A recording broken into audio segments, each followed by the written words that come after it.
If someone showed up at your practice tomorrow and asked to buy your practice, or what I keep hearing is that you get that letter in the mail, would you know what your practice is actually worth? Not what you hope it's worth, but what you can actually prove it's worth. And the reality is most dentists don't. They confuse production with value, patience with profit, and think working more means earning more. But value isn't volume. Value is margin, systems, and predictability. Welcome to part 1 of our 3-part training on practice value.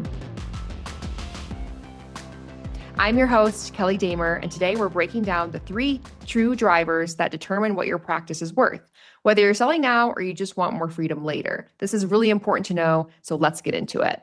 Here's the 3 things we're going to be talking about today. Why production does not equal practice value. That means collection too. Collection does not equal practice value. We're going to break down the 3 drivers of value, which are profit, repeatable systems, and stability. And we're going to be going over the number 1 thing that matters more than production, which is EBITDA. So EBITDA, what is EBITDA, right? Because I think that it's a buzzword. If you haven't heard it by now, you'll start hearing it everywhere. It's EBITDA, EBITDA, EBITDA. I've heard it pronounced many different ways, but EBITDA is really now the true determining factor for your value. It's your true profitability. It's technically an accounting term that stands for earnings before interest, taxes, depreciation, and amortization. But in a very basic general sense, it's your true value, your true profitability. It shows what you keep after expenses and without fluff. So that means that add backs are included in there. You need to make sure that you're taking into account your actual compensation for yourself, whether that's a draw, whether that's W-2 income. So we're going to be talking more about those add backs on our next section of this 3-part series. So make sure you tune into that if you're more curious about that. Today, we want to talk about the fact that EBITDA is what buyers are actually buying now. Now, don't get me wrong. If you want to go a doctor-to-doctor sale, your practice value is largely still determined on collections, okay? You can expect anywhere from 70% to 80% of your collections for a doctor-to-doctor sale. They will still be looking at, specifically the bank, unless this is a cash offer, what your EBITDA or your profit is, as well as cash flow, because the bank's going to want to determine, okay, that new buyer who's buying this, how likely are they going to be able to make the payments back to them, right? That's what they really care about. So EBITDA is the number 1 thing to really be keeping an eye on right now. And how I would say to manage EBITDA is it's not just what you produce, it's not just what you collect in top line revenue, it's what is left over after all of those expenses. So how effectively are you actually running your practice?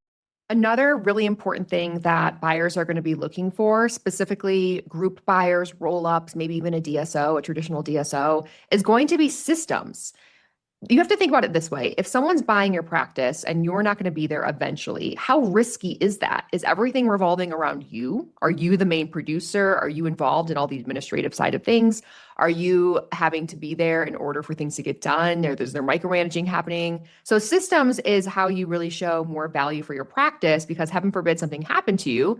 And obviously the reality is at some point you'll be transitioning out. How likely is that practice to succeed without you is what the buyers are going to be looking at.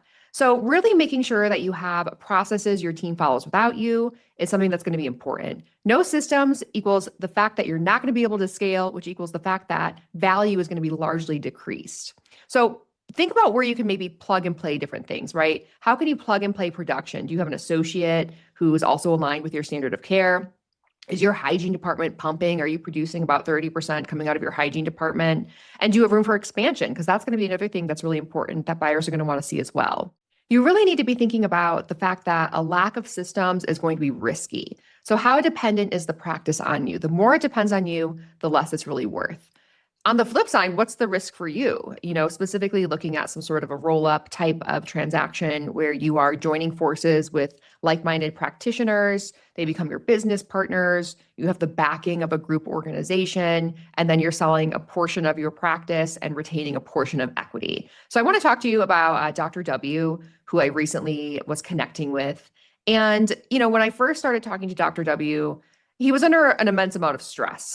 He felt that his practice was failing, mainly because, let me lay it out for you. He's collecting $1.6 million annually. He's bringing home $4,000 a month. And you might be thinking, how is that even possible? And that's where his thought process was like, this is a burden on him, which was actually absolutely correct. But it wasn't that the practice was failing. He also owned his building.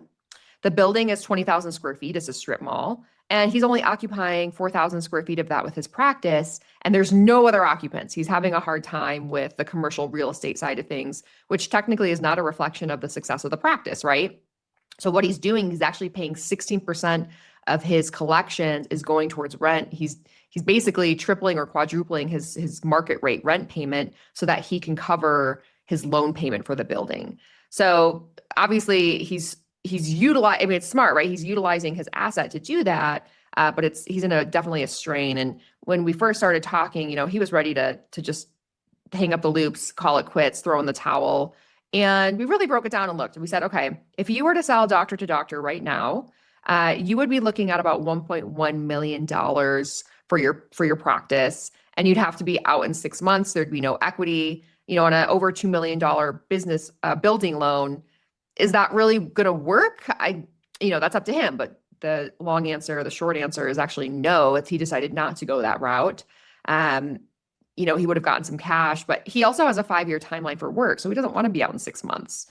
Or the alternative was putting in 1 year's worth of work to add an additional $125,000 to his EBITDA so that he can actually sell cash at close 1.26. Now you might be thinking that's not much of a difference from the 1.1, but that's actually only selling 60% of his practice.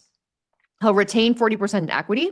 He'll receive some profit sharing. He'll continue to work as an associate. So he'll be actually almost an employee in his business, right? And earn 35% of his production or collection. But the big thing is he can actually offload his ownership. So the heavy weight of, managing the team, payroll, IT, account, all of those things, he's able to offload to a group to help support him with that. So what we did was we helped him clean up his books, we helped train his team, and we helped really streamline his treatment flow.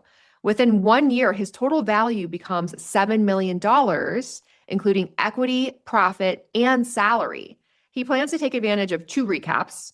A recap is basically when the bank changes hands behind the scenes and you have an option to be able to cash out on your equity. He's going to roll a portion of his equity at that first recap and be able to take advantage of the second recap, and then continue working for the next 5 years and actually enjoy what he's doing. So I know if this is the first time you're really looking into practice value, potentially even maybe a roll-up or a partnership like that, everything I said might just seem like a foreign language. So just know that the first time I heard all about this many years ago, I was like, what is going on?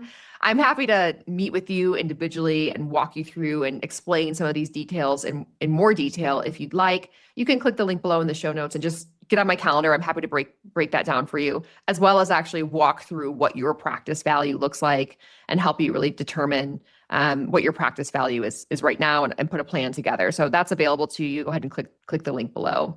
All right, so let's recap. We really talked about how the most important thing that you can do now, whether you're thinking of selling tomorrow, in 3 months, in 3 years, in 30 years, is to understand what your practice value is now. So one wise once told me that the best way to manage your business is to manage it from day one as if you intend to sell it. That's the cleanest, most efficient way to run your business.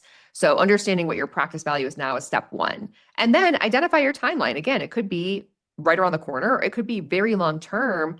But if you don't understand what your timeline is and have a specific plan in place, that's also not a very efficient way to run your business. And then put a plan in place, right? So again, it could be, hey, we're going to continue to grow X% over the next few years, or this is the dollar amount that I want to receive. How do I get there? Putting a plan in place and having actual tangible steps is going to be really important as well. So this is only the first part of our 3-part series on practice value. Make sure you tune in next week because we're going to be breaking down the specifics on how to improve profitability.